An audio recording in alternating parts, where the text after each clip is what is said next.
नमस्कार दोस्तों, जेबी study point के यूट्यूब चैनल में आपका बहुत बहुत हार्दिक स्वागत और अभिनंदन करता हूं। मैं देव कुमार, पीएचडी इतिहास एक बार, जेआरएफ 4 बार, नेट पास। दोस्तों, आज यूजीसी नेट पेपर 1 की क्लास नंबर 274 है और टॉपिक आपके सामने दोस्तों ये वाला है, मूल्यांकन। बहुत महत्वपूर्ण टॉपिक है, इससे एक या दो सवाल 100% आते हैं। ठीक है, मूल्यांकन का अर्थ, परिभाषा, ठीक है, महत्व, उद्देश्य, ये आज हम कवर कराने वाले हैं। क्या क्या दोस्तों, ठीक है, एक बार दोबारा देख लेते हैं क्या क्या कवर कराएंगे आज। मूल्यांकन का अर्थ क्या है, ठीक है, परिभाषा क्या है, महत्व क्या है, सोपान स्टेप क्या है, इसके चरण, उद्देश्य क्या है, ये आज की क्लास में हम कवर कराने वाले हैं। ठीक है, बहुत ही महत्वपूर्ण क्लास होगी आज। तो आइए दोस्तों, अगर चैनल पर नए हैं तो जरूर सब्सक्राइब कर लीजिएगा, वीडियो को लाइक और शेयर जरूर कीजिएगा। ठीक है, तो फ्रेंड देखो, अगर अभी तक आपने चैनल को सब्सक्राइब नहीं किया तो कर लीजिएगा। रितिका जी गुड इवनिंग, एनकेश्वरी जी, शिवाजी वेलकम, सबका सबका स्वागत, अभिनंदन है दोस्तों। ठीक है, देखो आप सभी जानते होंगे भाई कि अब नेट का एग्जाम आपके करीब है। ठीक है, बहुत जल्दी एग्जाम आ गया, आपको पता भी नहीं चल रहा होगा। ठीक है, तो भाई अब बिल्कुल भी लापरवाही ना कीजिएगा, क्योंकि भाई अब आपकी तैयारी की जांच होगी दोस्तों। अब ये जो एग्जाम होता है ना, इसको बोलते हैं मूल्यांकन, और आज की क्लास का नाम भी मूल्यांकन है। तो भाई सबसे पहले तो हम ये जान लेते हैं कि भाई मूल्यांकन होता क्या है। तो दोस्तों, किसी को कोर्स ज्वाइन करना हो या बुक परचेज करनी हो तो कर सकते हैं, वीडियो के डिस्क्रिप्शन में लिंक है। ठीक है, वहां से आप परचेज कर सकते हो। तो फ्रेंड देखो, सबसे पहले हम बात करते हैं मूल्यांकन।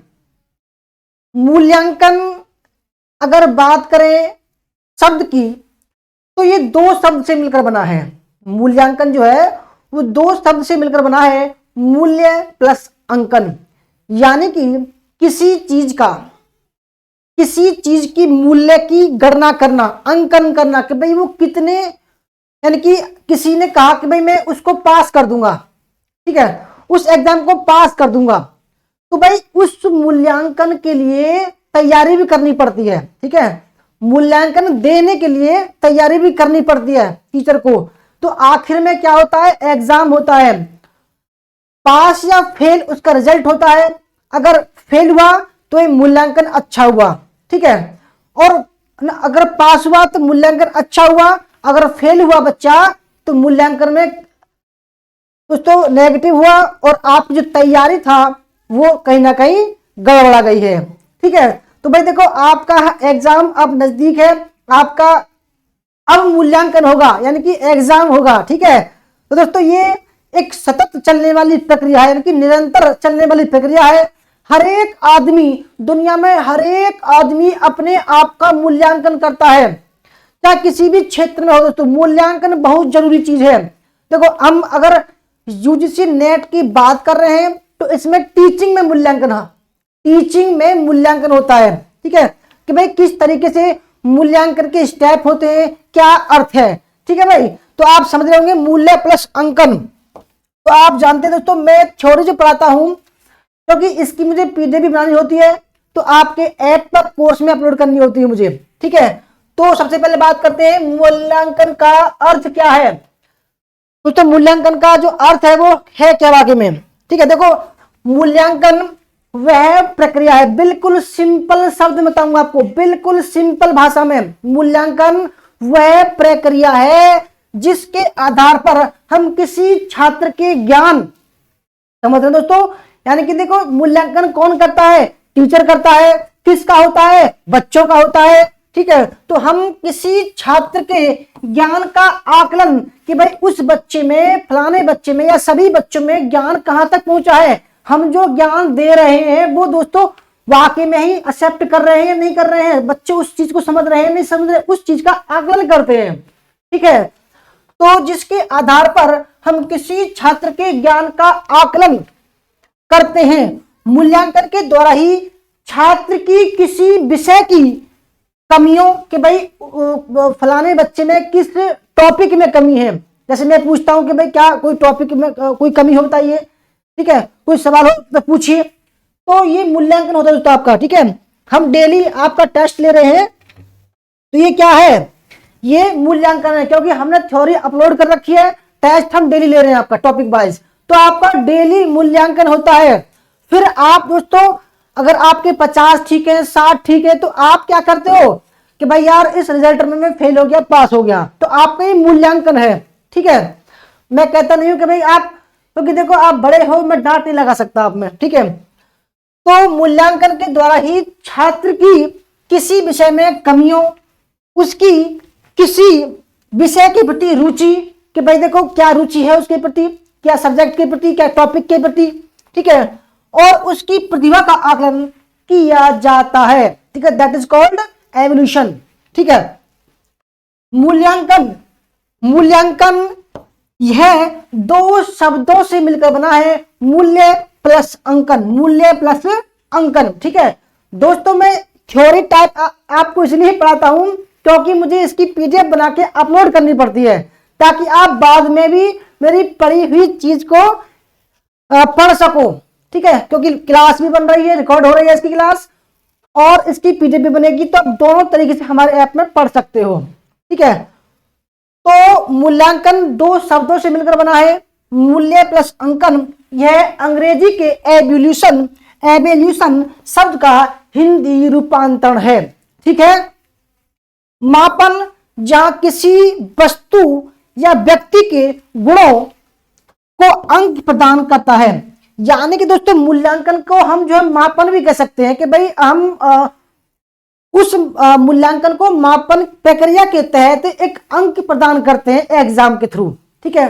भाई नेट का एग्जाम है, उसमें अगर आप 60% ले आए दोनों पेपर में, तो आपका जेआरएफ हो जाएगा, ठीक है।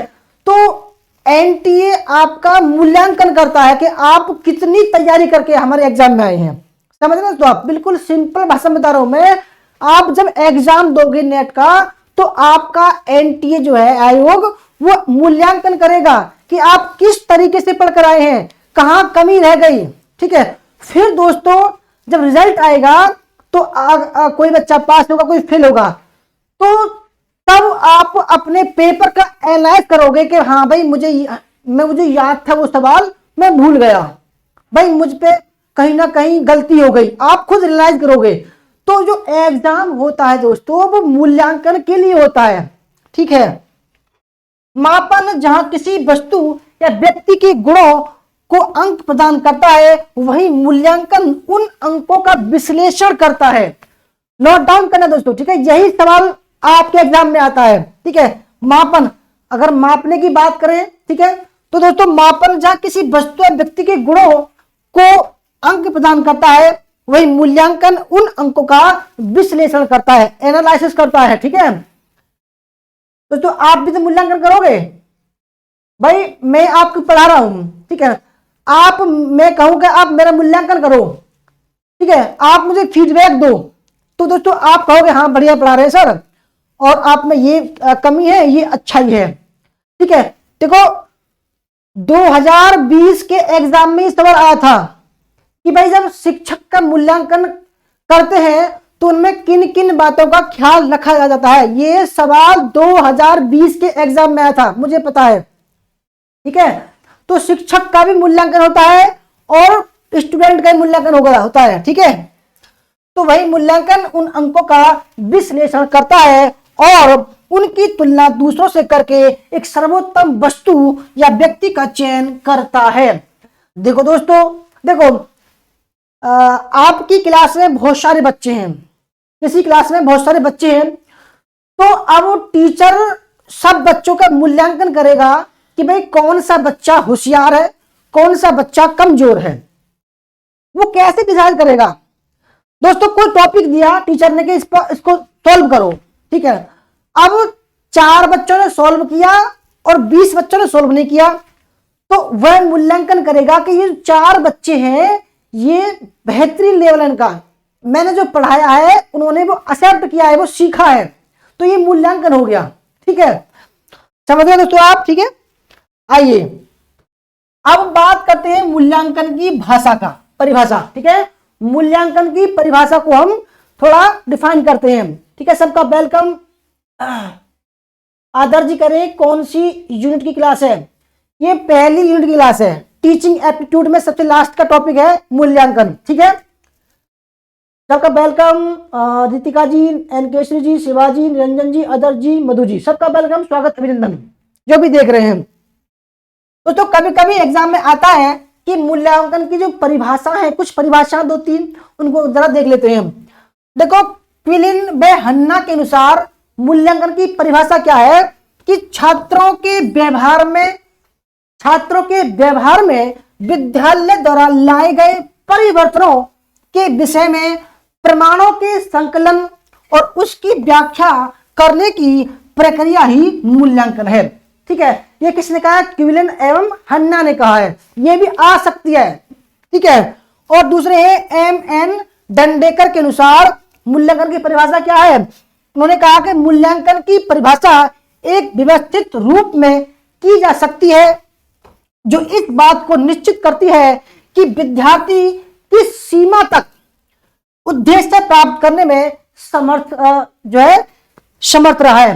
दोस्तों, उद्देश्य क्या होते हैं? देखो, आप किसी एग्जाम में आप किसी क्लास में आए, ठीक है, तो आपने उद्देश्य निर्धारित किया कि भाई मुझे अच्छे नंबरों से पास होना है। ठीक है, और अपनी तरफ से टीचर भी एक उद्देश्य निर्धारित करेगा कि भाई मुझे अच्छा पढ़ा के बच्चों को उस लेवल तक पहुंचाना है कि बच्चे बहुत अच्छे तरीके से नंबर से प्राप्त हों। तो दोनों का उद्देश्य एक ही हुआ।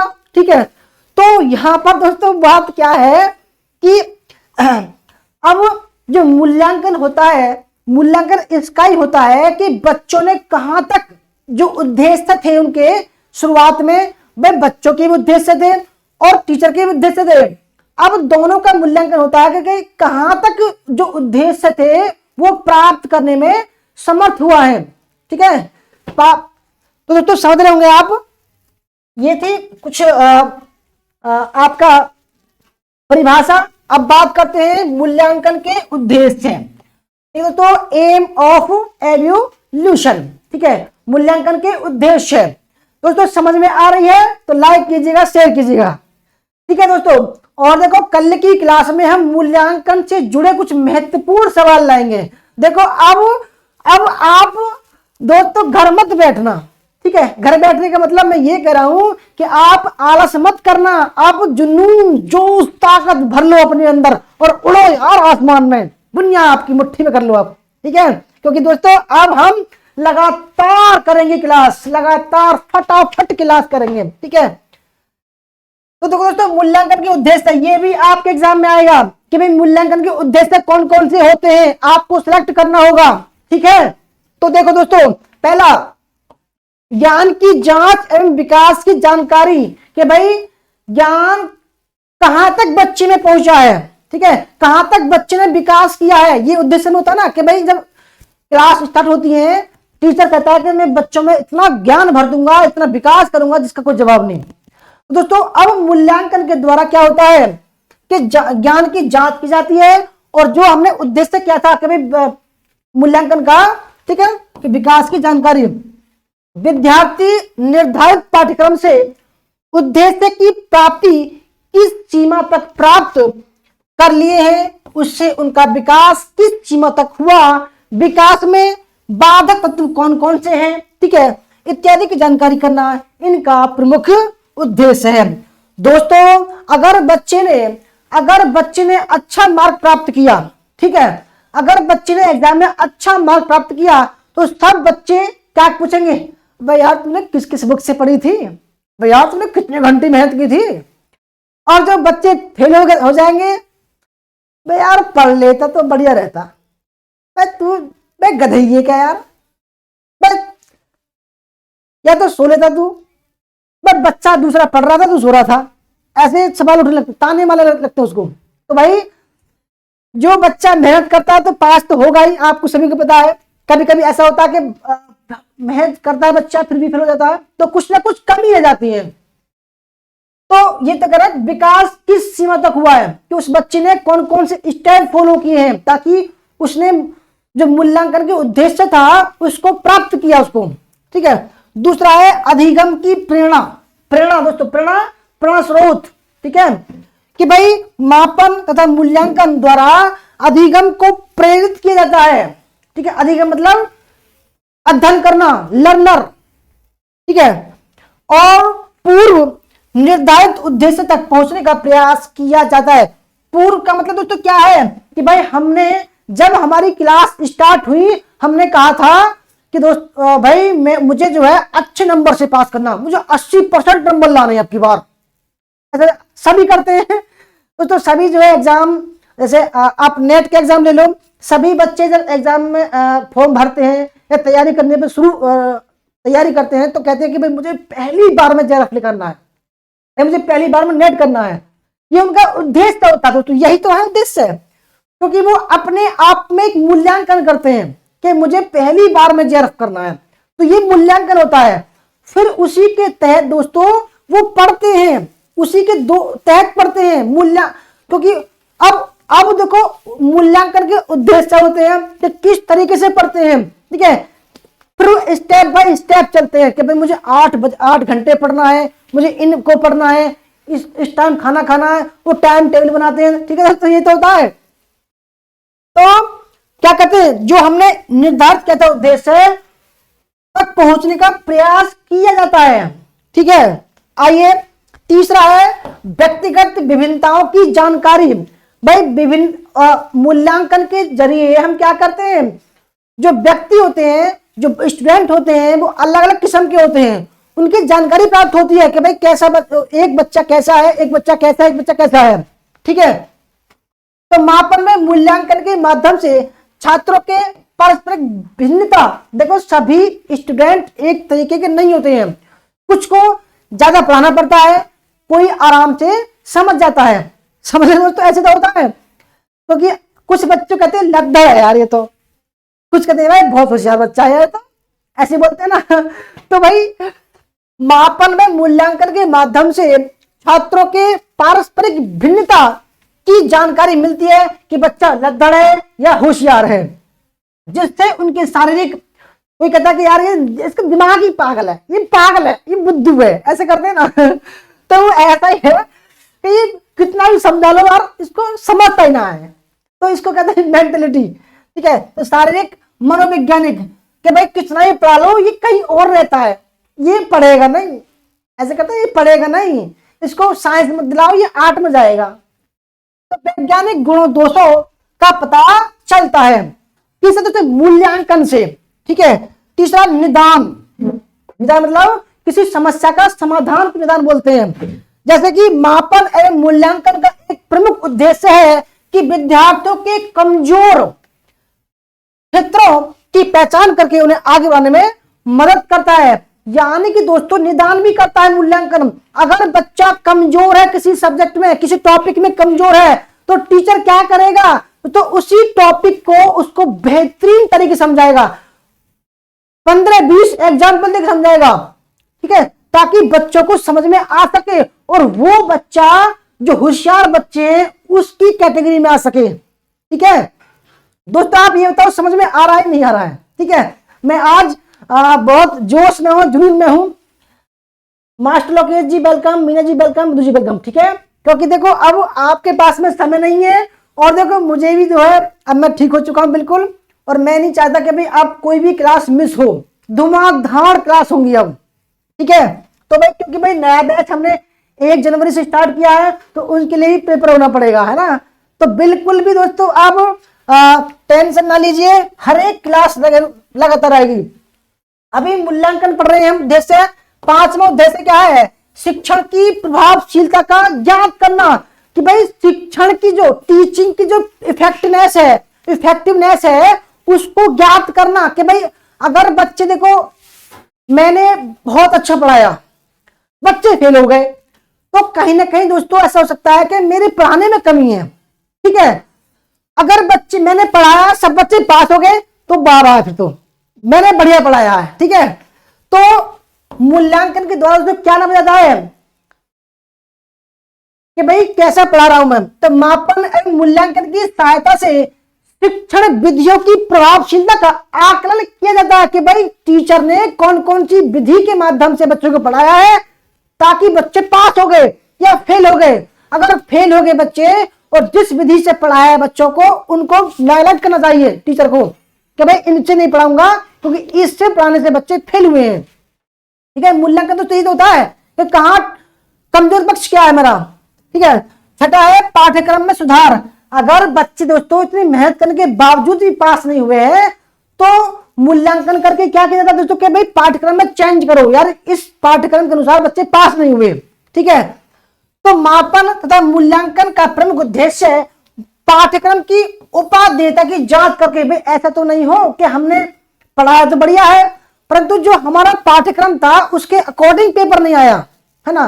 तो दोस्तों हम मूल्यांकन द्वारा ये तय करते हैं कि कहां कमी रह गई, उसकी उपयोगिता को बढ़ाने के लिए पाठ्यक्रम में सुधार करना, कहते हैं सिलेबस चेंज करो। ठीक है, सातवां उद्देश्य क्या है, चयन। मापन में मूल्यांकन का एक प्रमुख उद्देश्य है उपयोगी पाठ्य पुस्तकों में आवश्यकता व योग्यता अनुसार विद्यार्थियों का चयन करने से सहायता प्रदान करना है। दोस्तों अगर बच्चे को पहली बार में पास करना है तो सिलेक्टेड जानकारी, selected book, selected notes, selected class करनी जरूरी है। अगर दोस्तों बिना कोर्स के चलोगे आप तो पता कहां कहां भटकोगे। देखो आज की डेट में दोस्तों क्या हो रहा है, यही तो हो रहा है कि भाई यूट्यूब दोस्तों आप सभी जानते होंगे विज्ञापन का जरिया है। ठीक है, हम भी तो ठीक है, अब होता क्या है बच्चे चारों तरफ भटकते हैं, चारों तरफ भटकते हैं। ठीक है दोस्तों एक बच्चे ने फोन किया मुझे तो कह रहा सर आपको एक बात बताऊं कि जो यूट्यूब है ना ये ऐसी चीज है कि गली गली में ऐसे कभी ऐसा था दोस्तों कि गली गली में मंदिर थे। तो एक बच्चा कह रहा मुझसे सर प्राचीन काल में जैसे गली गली में मंदिर थे ना अब ऐसे गली गली में यूट्यूब वाले खुल गए हैं। अब वो पूरा कोर्स तो कराते नहीं है। ठीक है दोस्तों, अब बच्चों को वो अधर्म जोड़ देते हैं। अब होता क्या है बच्चे वही दोस्तों कि भाई मेरा चाचा पढ़ा रहा है, मेरा ताऊ पढ़ा रहा है, मेरा दोस्त का दोस्त पढ़ा रहा है उससे पढ़ लो। अब दोस्तों होता क्या है फ्री में पढ़ने से दोस्तों कि अब होता क्या है कि भाई वो अपने जो फर्ज है उसको पूरा नहीं करते। ठीक है, क्योंकि भाई क्योंकि फीस उसको दी नहीं है तो क्यों पढ़ाएगा, उसका मन होगा पढ़ाएगा, नहीं होगा नहीं पढ़ाएगा। दोस्तों यही तो होता है। तो भाई ऐसा है कि आप कहीं कोर्स ज्वाइन कर लो सबसे बेस्ट रहेगा क्योंकि आपका एक फोकस रहेगा, गोल रहेगा कि मुझे ये पास करना है। ठीक है, देखो हम भी दोस्तों करा रहे हैं, मैं ये नहीं करा कि हमारा कोर्स ज्वाइन करो, कहीं ना कहीं कर लो, चारों तरफ मत भागो। ठीक है, आगे बढ़ते हैं। मूल्यांकन का उद्देश्य नंबर 8 शिक्षण सहायक सामग्री की उपयोगिता की जानकारी। दोस्तों देखो ये टॉपिक था हमारा 3-4 दिन पहले पढ़ा था मैंने, शिक्षक सहायक सामग्री। ये कितने प्रकार की होती है, 3 प्रकार की। पहली कौन सी है, श्रव्य, दूसरी दृश्य, तीसरी श्रव्य दृश्य। ठीक है, तो भाई होता दोस्तों मैंने यही तो पढ़ा था कि श्रव्य में कौन कौन सी आती है, जल्दी कमेंट कीजिए, फटाफट फटाफट कमेंट कीजिए दोस्तों। ठीक है, चंद्रशेखर जी कह रहे हैं जोश के लिए आगे भी जारी रखे सर। बिल्कुल हम तो तैयार हैं जी, क्योंकि देखो थोड़ा तबीयत खराब हो गई थी थोड़ी सी, अब बिल्कुल जोश जुनून जज्बा है मेरे पास में, है ना। तो देखो जो सहायक सामग्री थी दोस्तों वो 3 प्रकार की है, श्रव्य, ठीक है, ऑडियो, इसको ऑडियो बोलते हैं, दृश्य, है ना, इसको दोस्तों विजुअल, और तीसरा पार्ट क्या है दोस्तों, श्रव्य और दृश्य, ऑडियो विजुअल एड्स। ठीक है, तो श्रव्य में दोस्तों क्या कहते हैं, यानी कि सुनने वाले उपकरण जैसे कि tap recorder, CD tap recorder और जी आपका रेडियो। ठीक है, तो ये क्या थे इनके माध्यम से दोस्तों केवल सुनना था। अब दृश्य वाले कौन से हैं, जैसे कि बोर्ड हो गया, मॉडल हो गया। ठीक है, और आपका जो भी शिक्षण में सहायता करते हैं, केबल हम देख सकते हैं उनको, सुन नहीं सकते क्योंकि बोलते नहीं है वो। किताब हो गया आपका, डायरी हो गया, ठीक है दोस्तों, हम इनको देख सकते हैं। और उसके बाद में तीसरा क्या है, ऑडियो और विजुअल, दृश्य और श्रव्य, यानी कि मोबाइल हो गया, लैपटॉप हो गया, प्रोजेक्टर हो गया, ये क्या है, ऑडियो विजुअल है। यही आपके एग्जाम में आएंगे। तो मापन मूल्यांकन के उद्देश्य नंबर 8 में क्या है, शिक्षण सहायक सामग्री की उपादेयता की जानकारी। जैसे कि मापन और मूल्यांकन की सहायता से शिक्षण सहायक सामग्री के उपादेयता की जांच करते हुए सुधार किया जाता है। दोस्तों, शिक्षण सहायक सामग्री का उपयोग क्यों किया जाता है, क्योंकि टीचिंग को इफेक्टिव बनाया जा सके, टीचिंग को रुचिकर बनाया जा सके, बच्चा अच्छी तरीके से पढ़ सके। क्योंकि भाई अगर मैंने कोई चीज देखी नहीं है, बच्चे ने कोई चीज देखी नहीं है, अगर मैं उस बच्चों को उसके बारे में बताने लगूं तो वो कम समझेगा, ठीक है। और अगर बच्चे को वो चीज दिखा दी जाए, ठीक है, और फिर उसके बारे में दोस्तों एक्सप्लेन किया जाए कि भाई देखो ये मार्कर है ना, और ये बोर्ड पर लिखता है ना, और देखो ब्लैक कलर का है, तो बच्चा बहुत जल्दी इसको एक्सेप्ट करेगा, ठीक है, क्योंकि वहां ऑडियो विजुअल हम देख भी रहे हैं और इसके बारे में दोस्तों सुन भी रहे हैं, समझ रहे हो दोस्तों। तो ऑडियो विजुअल ये शिक्षण सहायक सामग्री होते हैं। अब क्वेश्चन मूल्यांकन के उद्देश्य नंबर कितना है, 9, वर्गीकरण, क्लासिफिकेशन। छात्रों को मापन तथा मूल्यांकन की सहायता से अच्छे, औसत और खराब के रूप में वर्गीकृत किया जा सकता है। कि भाई कुछ बच्चे क्या है, होशियार हैं, कुछ बच्चे नॉर्मल हैं और कुछ बच्चे लद्दड़ हैं, ठीक है। ये 3 पार्ट में दोस्तों मूल्यांकन कर दिया, किसने कर दिया, टीचर ने कर दिया, ठीक है। क्योंकि देखो दोस्तों, मैं जो पढ़ाऊंगा ना आपको, यही आपके एग्जाम में आएगा। देखो दोस्तों कि कभी कभी एग्जाम में क्या आता है कि टीचर से पूछते हैं, टीचर वाला सवाल आता है कि टीचर के अकॉर्डिंग मूल्यांकन के तत्व क्या हैं, कौन कौन से शब्द आते हैं उसमें।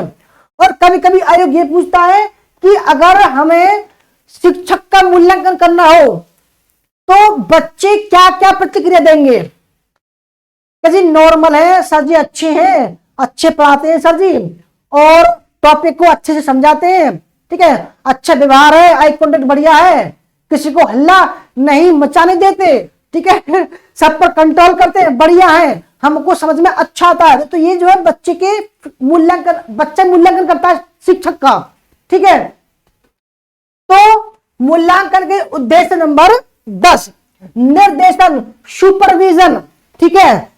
मापन तथा मूल्यांकन का उद्देश्य छात्रों को व्यवसाय, शिक्षा इत्यादि के लिए निर्देशन प्रदान करना है। दोस्तों सुपरविजन का मतलब क्या होता है कि भाई एक निर्देश देना कि भाई ठीक है, अगर तुम्हारी रुचि फिजिक्स पढ़ने की है तुम फिजिक्स लो, ठीक है। फिजिक्स से क्या होगा कि भाई नए नए स्कोप खुलेंगे, ठीक है, कि भाई आप अगर इस क्षेत्र में जा रहे हो, अगर आप आर्ट साइड ले लो, आप बहुत सारी लाइन में जाओगे, आप यूपीएससी है, पीसीएस है, आईएएस है, ठीक है, और फिजिक्स ले लो, केमिस्ट्री ले लो। ये क्या निर्देशन करेगा, व्यापार के लिए भी, व्यवसाय के लिए भी, सरकारी नौकरी करनी है, प्राइवेट करनी है, टीचर बनना है, इंजीनियर बनना है, सिविल सर्विस बनना है, क्या बनना है, ये दोस्तों एक टीचर डिसाइड करता है, बच्चे के माइंड में भरता है, ठीक है। क्योंकि टीचर ही तक पूछता है कि बच्चे क्या बनोगे तुम, एक कहता है सर मैं डॉक्टर बनूंगा, एक कहता है सर मैं इंजीनियर बनूंगा, सर मैं आईएएस बनूंगा, पीसीएस बनूंगा, ठीक है। तो यही तो है। अब दोस्तों जो 11वां है,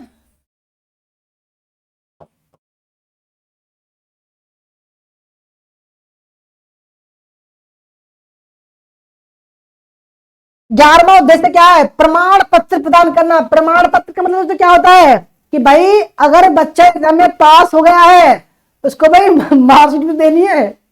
जैसे आप अगर नेट का एग्जाम पास हो जाओगे तो आपको क्या मिलेगा, सर्टिफिकेट मिलेगा ना, मिलेगा नेट का एग्जाम का। तो यही तो मूल्यांकन होता है।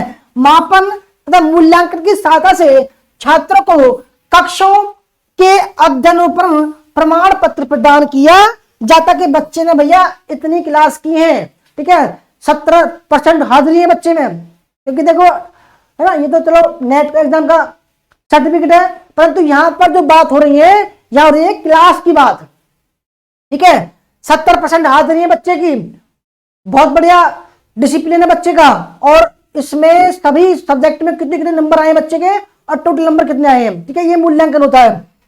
और 12वां उद्देश्य क्या है, मानकों का निर्धारण, मापन व मूल्यांकन की सहायता से परीक्षण प्राप्त अंकों की व्याख्या हेतु प्रासंगिक मानकों का निर्माण किया था कि बच्चा बहुत बेहतरीन है भाई, इसने 80% नंबर लाया, टॉप किया है इस बच्चे ने, ठीक है, निर्धारण किया था मानकों का, ये भाई स्टैंडर्ड बच्चा। दोस्तों अब देखो, अब हम बात कर रहे हैं, जैसे कि अभी मैंने आपको बताया,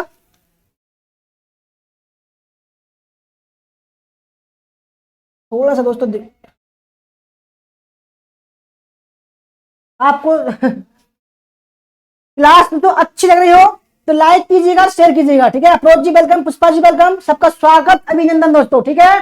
धुआंधार वाली क्लास में देखो यार, मैंने बनाई तो बढ़िया थी स्लाइड, परंतु देखो स्लाइड बनाने में और जब इस बोर्ड पर लाते हैं ना स्लाइड को, थोड़ा गड़बड़ जाता है। कोई बात नहीं, फ्री में आपको बताऊंगा। अगर दोस्तों वीडियो अच्छी लग रही है तो लाइक ठोक दो यार, लाइक ठोक दो, शेयर कर दो। अब दोस्तों अगला जो टॉपिक है, देखो मैंने आपको बता रहा था कि मूल्यांकन के स्टेप, तो हम स्टेप की बात करेंगे, मूल्यांकन के स्टेप, ठीक है। मूल्यांकन के क्या आएगा अब, अरे स्टेप, ठीक है, सोपान भी बोल सकते हैं इसको, चरण भी बोल सकते हैं। देखो या तो चरण कह लो, चरण, सोपान।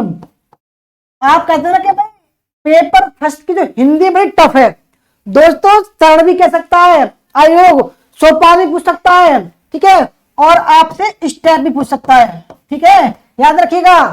स्टेप, चरण, सोपान एक ही शब्द है। तो मूल्यांकन के, ठीक है, स्टेप ऑफ एवोल्यूशन, पहला उद्देश्य क्या दोस्तों, उद्देश्य का निर्धारण करना। देखो अभी हम उद्देश्य पढ़ रहे थे, ठीक है, तो उनका निर्धारण करना, ठीक है।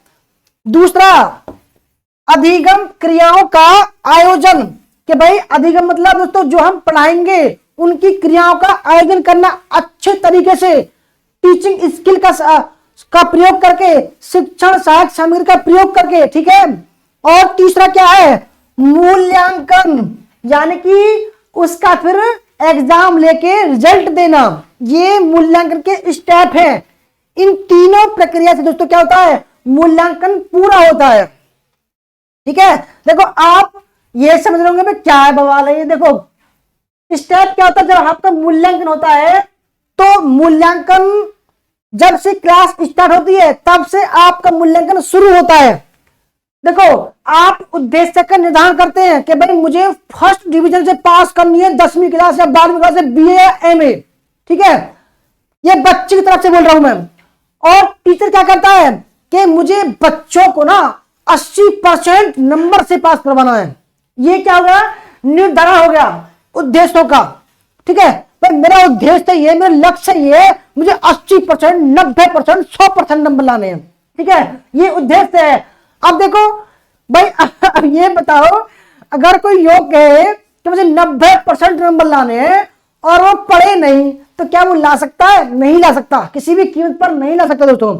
अगर तो देखो अगर उसका उद्देश्य 100% नंबर लाना है, 90% नंबर लाना दोस्तों, वो अधिगम क्रियाओं का आयोजन करेगा, टाइम टेबल बनाएगा, 10 या 12 घंटा पढ़ेगा, ठीक है, अच्छी तरीके से पढ़ेगा, ठीक है। अब फिर क्या होगा दोस्तों, वो अब एग्जाम में बैठेगा, क्योंकि उसका उद्देश्य कहते हैं 90% नंबर लाना, ठीक है, 90% नंबर लाना उसका उद्देश्य था, इसलिए अब उसका एग्जाम होगा, फिर प्रमाण पत्र मिलेगा उसको, ठीक है। यही तो मैं बताया था अभी आपको। देखो मैंने आपको ये बताया था कि प्रमाण पत्र प्रदान करना, लास्ट में क्या होगा, प्रमाण पत्र मिलेगा कि भाई उसने उद्देश्य निर्धारण किए थे 90% के, फिर वो पढ़ा, फिर उसका एग्जाम हुआ, फिर उसका रिजल्ट मिला, ठीक है। अब देखो सोपान, अब जो दोस्तों सोपान थे, जैसे मैंने आपको बताया 3 सोपान है, तो पहला है उद्देश्यों का निर्धारण, जैसे कि भाई सामान्य उद्देश्यों का निर्धारण, कुछ सामान्य उद्देश्य होते हैं, कुछ विशिष्ट होते हैं। बच्चे सोचते हैं यार मैं 5 घंटा पढ़ लूंगा, कुछ खेल लूंगा, इस तरीके से काम चल जाएगा। टीचर कहता है कि भाई कोई बात ना, जो मैं पढ़ाता हूं उससे काम चल जाएगा। और कुछ टीचर ऐसे होते हैं, नहीं भाई सामान्य उद्देश्य नहीं, तो बेहतरीन कंटेंट देना मुझे बच्चों को, बेहतरीन सहायक सामग्री का प्रयोग करके बच्चों को पढ़ाना, ताकि जो मैं सोच रहा हूं 80% से पास करवाना बच्चों को, वो निर्धारण पूरा हो जाए। ठीक है, तो सामान्य तो नॉर्मल पढ़ा दूंगा बच्चों को, ठीक हो जाएगा, कोई बात ना। और विशिष्ट यार एकदम सबसे अलग पढ़ाना है मुझे, सबसे अलग कंटेंट देना है मुझे। तो ये क्या हो गए, ये आपके दोस्तों उद्देश्य हो गए। ठीक है, कि भाई मुझे कहते ना कि भाई एक तो कहता है यार चलो कोई बात ना, 60 से 70% आ जाए मेरे लिए बहुत है, वो सामान्य बात हो गई। एक भाई मुझे 90 और 100 के बीच में बिल्कुल विशिष्ट कुछ तो है ना, एकदम बेहतरीन कंटेंट पढ़ना मुझे, ये क्या हुआ, ये सामान्य, ये नॉर्मल। अब दूसरा जो उद्देश्य है, स्टेप है, वह अधिगम क्रिया का आयोजन करना। जैसे कि शिक्षण बिंदु का चयन, कि भाई मैं किस किस चीज से बच्चों को पढ़ाऊंगा, है ना। देखो मूल्यांकन बच्चा भी करता है अपना और टीचर भी करता है। अब हम बात कर रहे हैं टीचर की, तो शिक्षण बिंदु का चयन करना कि भाई मैं किस किस तरीके से बच्चों को पढ़ाऊंगा ताकि उसका रिजल्ट अच्छा आ सके, बच्चे अच्छे नंबर से पास हो सके। दूसरा, शिक्षण क्रियाओं द्वारा उपयुक्त अधिगम अनुभव उत्पन्न करना। दोस्तों शिक्षण क्रिया मेरी ऐसी होनी चाहिए मेरी कि बच्चों को एकदम एक्सपीरियंस भी मिले, अनुभव भी मिले और अच्छा ज्ञान भी मिले, अच्छे नंबर से पास भी हो। ठीक है, और सी है व्यवहार परिवर्तन। दोस्तों देखो एग्जाम में ये आपके आता है कि भाई शिक्षा का उद्देश्य क्या होता है।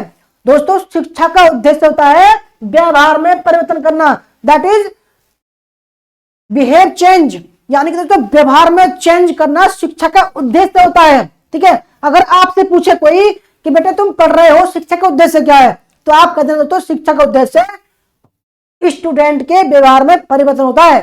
ठीक है, तो कोई बच्चा लड़ाकू किस्म का है, उसको प्यार से समझाना, उसको अच्छी लाइन पर लाना। कोई बच्चा पढ़ने में कमजोर है, उसको थोड़ा हेल्प करके अच्छी लाइन पर लाना ताकि वो अच्छे बच्चों में गिना जा सके। ठीक है, ये क्या है दोस्तों, व्यवहार परिवर्तन है। देखो आप ये देखो, छोटे बच्चे होते हैं, एक तो होते हैं उद्यमी किस्म के, यार पढ़ते तो है नहीं यार ये, अगर उसको समझाया जाए अच्छे तरीके से, है ना, अगर टीचर समझाए उसको बच्चों को कि बेटे घर खेलना नहीं पढ़ना है, और वो टीचर की बात मानकर पढ़े, तो घर के सदस्य क्या कहेंगे, अबे यार इसमें क्या हो गया, भाई ये तो पढ़ रहा है, बच्चे को क्या हो गया यूं है। तो यही तो व्यवहार परिवर्तन है। ठीक है, आइए तीसरा क्या है, स्टेप मूल्यांकन। देखो दोस्तों मूल्यांकन में क्या क्या आता है, देखो अपेक्षित व्यवहार परिवर्तन के जांच हेतु उपयुक्त मापक। ठीक है, कि भाई कहां तक बच्चे में व्यवहार परिवर्तन हुआ है। दूसरा स्टेप इसमें भी मूल्यांकन में पहला बिंदु क्या है, अपेक्षित व्यवहार, जिसका हमें उद्देश्य निर्धारित किया था। दूसरा, उपकरणों का चयन किस प्रकार किया है, सही किया है या गलत किया है, अगर गलत किया है तो अब की बार सही करेंगे हम। तीसरा बिंदु क्या है, मापक उपकरणों का प्रशासन तथा अंकन। दोस्तों मापक उपकरणों यानी कि जो मापन उपकरण है, हमारा 4 नंबर का पेपर है, 4 नंबर का सवाल है, अगर हमने 2 दिए नंबर तो भाई 50% तो ऑटोमेटिक आएगा। ठीक है, समझ रहे हैं आप। अब जितने भी यूनिवर्सिटी है सबने कह दिया कि भाई 4 नंबर का सवाल है, बच्चे ने अच्छा आंसर दिया तो 4 नंबर तो पूरे। भाई एक तरफ तो आप कहते हो कि बच्चों को 100% नंबर लाने चाहिए, 90%, और आप ही जो है 4 नंबर के सवाल में 2 नंबर दे रहे हो, तो भाई आप ही तो अपने स्कोर को कम कर रहे हो, है ना। चौथा बिंदु है प्राप्तांकों का विश्लेषण व व्याख्या करना। अगर दोस्तों जो प्राप्तांक मतलब कितने बच्चों ने नंबर प्राप्त किए हैं, ठीक है, अगर 100 में से 60 प्राप्त किए तो नॉर्मल हुआ, 70 अच्छा है, 80 बेस्ट है, 90 और भी बेस्ट है। ठीक है। और ई प्राप्त परिणामों का अनुप्रयोग दोस्तों, अगर हमने उद्देश्य निर्धारित किए 80% के, ठीक है, उसके अकॉर्डिंग हमने पढ़ाई लिखाई की, बहुत सारी चीजें उसके अकॉर्डिंग की, और हमने दोस्तों 90% प्राप्त किए, तो हमने अपने उद्देश्य का उपयोग किया है, सदुपयोग किया है, ठीक है, अनुप्रयोग किया है। क्योंकि भाई अगर हमने 90% प्राप्त किए तो हम एकदम टैलेंटेड बच्चे हैं। ठीक है। अब उसका हमें प्रयोग करना है। ठीक है। अगर इसी प्रकार टीचर की तरफ देखें, अगर उसने सभी बच्चों को 80 से 90% नंबर दिलवा दिए, तो जो उसने टेक्निक लगाई थी, जो टीचिंग स्किल लगाई थी, तो उसका मतलब यह है कि भाई जो उसने जिस तरीके से पढ़ाया था वो बेस्ट है, वो बदलेगा नहीं, क्योंकि उसका मूल्यांकन हो चुका है कि मैंने किस तरीके से पढ़ाया है। छठा है पृष्ठ पोषण तथा उपचारात्मक कार्यक्रम। यानी कि दोस्तों अगर बच्चा सॉरी, जन्नत जी गुड इवनिंग, पूजा जी गुड इवनिंग, नैना कुमार जी गुड इवनिंग, सबका वेलकम, हार्दिक स्वागत दोस्तों। ठीक है। पृष्ठ पोषण तथा उपचारात्मक कार्यक्रम, भाई ऐसे भी कार्यक्रम करने चाहिए टीचर को जिससे उपचारात्मक कार्यक्रम हो सके। अगर बच्चा कमजोर है उसको बढ़ाने के कार्यक्रम कराया जाए। ठीक है। ऐसे योजना बनाई जाए, ऐसे कार्यक्रम बनाए जाए जिससे बच्चों का विकास हो। ठीक है। और जी है उपयुक्त अभिलेख तथा आख्या, जो भी दोस्तों उपयुक्त अभिलेख है उनकी अभिलेख और आख्या की जानी चाहिए। ठीक है। अब बात करते हैं कि मूल्यांकन का महत्व। देखो अभी आपने अर्थ पढ़ा, परिभाषा पढ़ा और उद्देश्य पढ़ा। ठीक है। अब बात करते हैं मूल्यांकन का महत्व। पहला महत्व क्या है? मूल्यांकन अर्थात मूल्य का अंकन करना। ठीक है। मूल्यांकन मूल्य निर्धारण की एक प्रक्रिया है। ठीक है। मूल्य निर्धारण करने की, अगर कोई इंसान दोस्तों अच्छा है, सज्जन पुरुष है, तो आप क्या कहोगे? भाई बढ़िया क्वालिटी का आदमी है, तो बेहतरीन आदमी, एक ग्रेड का आदमी। भाई अगर कोई बेकार आदमी है तो आप उसको सही थोड़ी कहोगे, इसको यार बिल्कुल बेकार आदमी यार। तो देखो इसका डिफाइन हो गया, आपने मूल्यांकन कर दिया, ये बेकार है, ये सही है, ये मूल्यांकन कर दिया, क्योंकि आपने उसके अंदर देखा है कि वो किस तरीके का आदमी है, किस तरीके का काम वो करता है ना। तो शिक्षा प्रक्रिया से संबंधित विभिन्न व्यक्तियों, विशेषकर छात्रों, क्योंकि भाई हमको फोकस करना है छात्रों पर, किसी आदमी पर नहीं। ठीक है। छात्रों, अभिभावकों, अध्यापकों, प्रशासकों तो समाज के लिए मूल्यांकन का अत्यंत महत्व है। दोस्तों देखो यहां पर समाज का मतलब क्या है? समाज कैसा है, अच्छा है, बुरा है, मूल्यांकन करते हैं। ठीक है। तो हम महत्व इसलिए दोस्तों कर रहे हैं कि भाई हम महत्व देखो, क्योंकि हम छात्रों का भी हम मूल्यांकन करना चाहिए, सबका मूल्यांकन करना चाहिए, कैसा आदमी गलत आदमी है। दूसरा पॉइंट है मूल्यांकन के द्वारा ही छात्र को अपनी शैक्षिक प्रगति का ज्ञान होता है कि भाई हमारी, देखो मैं कभी कभी क्लास लाता हूं कि 100 में से 60 सही तो जरा पक्का आपका। तो दोस्तों मैं आपको मूल्यांकन करता हूं कि भाई अगर आपने 100 में से 60 ठीक कर दिए, जरा पक्का है, तो मैं कहता हूं कि आप अपनी तैयारी की जांच कीजिए। ठीक है। ये दूसरा पॉइंट आप पर लागू होता है कि मूल्यांकन के द्वारा ही छात्रों को अपनी शैक्षिक प्रगति, हम किस तरीके से पढ़ रहे हैं, किस तरीके से शिक्षण कार्य कर रहे हैं, शैक्षिक प्रगति का ज्ञान होता है। हम कितने पानी में हैं, कितनी तैयारी कर रहे हैं हम, इससे उनमें प्रेरणा अगर बढ़िया, दोस्तों अगर 100 में से 90 ठीक है, अरे भाई मजा आ गया भाई, 100 में से 90 ठीक है। अगर 100 में से 30 ठीक है, अरे यार यार मूड खराब हो गया मेरे, तो कैसे काम चलेगा? 30 तो है बड़ा बड़े बेइज्जती वाली बात है। तो भाई अगर देखो आत्मविश्वास, कॉन्फिडेंस बढ़ेगा। दोस्तों मैं बार बार कहता हूं कि अगर आप प्रैक्टिस लगाइए, ठीक है, टेस्ट सीरीज लगाइए, और उससे क्या होगा? आत्मविश्वास बढ़ता है। वाह मजा आ गया भाई, मेरी तैयारी बढ़िया है। तो उसमें प्रेरणा होती है, आत्म संतोष, आत्मविश्वास, आगे बढ़ने की हिम्मत उत्पन्न होती है कि भाई मैं कर सकता हूं यार, आई कैन डू इट, है ना।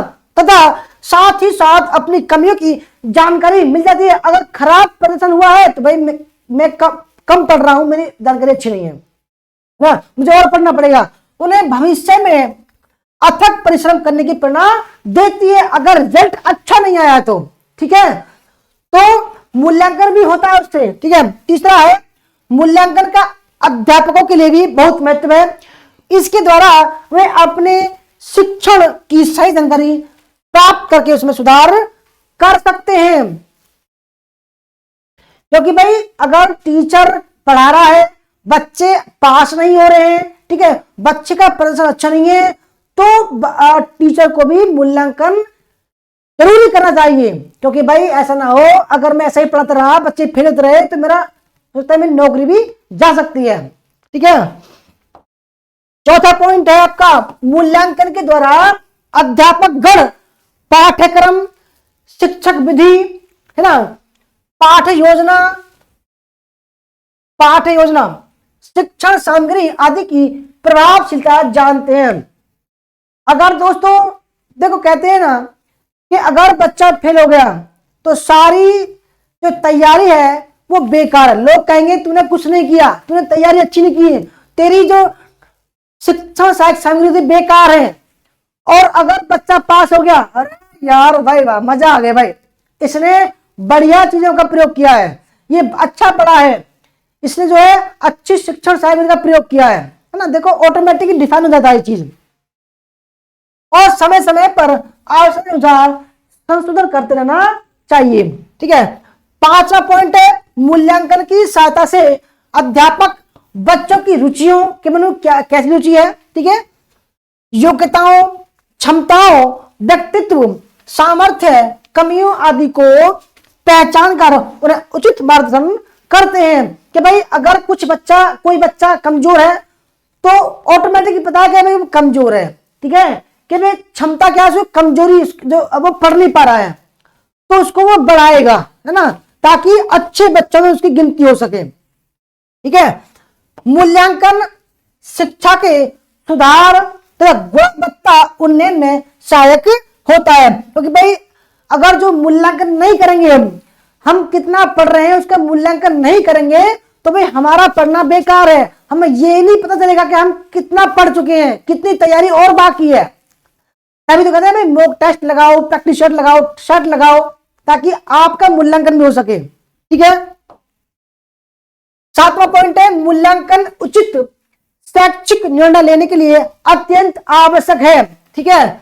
आठवां पॉइंट है मूल्यांकन से शिक्षा शास्त्री, प्रशासक, अध्यापक, छात्र तथा अभिभावक शिक्षण उद्देश्यों की प्राप्ति सीमा को जान सकते हैं कि भाई हमने कहां तक तैयारी कर चुके हैं। अगर आपका 100 में से 80 नंबर आ रहे हैं तो आप कहोगे भाई मेरी तैयारी अच्छी चल रही है, क्योंकि मेरे एग्जाम में अच्छे मार्क आ रहे हैं, ठीक है। अगर कम आ रहे हैं तो आप खुद कहोगे यार मैं थोड़ा सा और पढ़ना पड़ेगा। नौवां मूल्यांकन शिक्षण के उद्देश्यों को स्पष्ट करता है, छात्रों को अध्ययन करने के लिए प्रेरित करता है। कि अगर भाई नंबर कम आ रहे हैं आपके टेस्ट वगैरह में तो आप और पढ़ोगे, है ना। 10वां मूल्यांकन के आधार पर पाठ्यक्रम, शिक्षण विधियों, सहायक सामग्री आदि में आवश्यक सुधार किया जा सकता है। कि भाई अगर ये काम नहीं कर रहा कोई कंपोनेंट तो दूसरा कंपोनेंट यूज करो, है ना। 11 मूल्यांकन कक्षा शिक्षण में सुधार लाता है, अध्यापक को अपनी कमी ज्ञात हो जाती है, जिससे वे अपने शिक्षण को अधिक सुसंगठित बनाता है। और दोस्तों 12वां है मूल्यांकन के आधार पर छात्र को शैक्षिक तथा व्यवसायिक निर्देशन दिया जा सकता है। कि भाई तुम इस क्षेत्र में जाओ, तुम इस क्षेत्र में जाओ, तुम इस क्षेत्र में जाओ, ठीक है। तुम्हारे बस के नहीं है मैथ पढ़ना, तुम बायोलॉजी ले लो, तुम्हारे बस के नहीं है बायोलॉजी पढ़ना, तुम मैथ ले लो, तुम आर्ट्स में चले जाओ, ठीक है। 13वें मूल्यांकन से छात्रों की रुचियों, अभिरुचियों, कुशलताओं, योग्यताओं, दृष्टिकोणों एवं व्यवहारों का ज्ञान संभव होता है। दोस्तों आप ये सोच रहे होंगे मैं ऐसे पढ़ करके उदाहरण, देखो ये बिल्कुल नॉर्मल चीज है।